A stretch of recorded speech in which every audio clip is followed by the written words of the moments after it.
Hey, it's Glenn Younger here, and I'm going to do a reading for you of the Kybalion by the Three Initiates. Now, it's in the public domain, it's on the internet and other places, but I wanted to have it in my own voice because I'm putting together a course with another wonderful light worker by the name of Tash Mitch. And so here you go. You can get it on Amazon. This is the new version. This is the version that I used back in 1984. Yes, I am that old. Yes, I do have that many wrinkles. The thing about the Kybalion is when I read this, it was eye-opening because suddenly the spiritual aspect, the alchemical aspect of all of the great religions that I had studied, Christianity, the Kabbalah, I'd studied Muhammad, I'd studied Krishna, I'd studied the Buddha.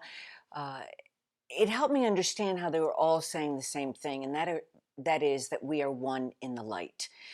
The thing about the Kybalion is it helps you get a deeper understanding of how you can use your mental choices to organize your life experience. Now, a lot of the principles that I talk about in my book, How to Make the Most of Your Earth Experience, and this is a really good how-to guide on how divine light flows and how to use it for your manifesting highest good, was born from the principles in the Kybalion. So I can't recommend this enough. Now, here's the thing about the Kybalion.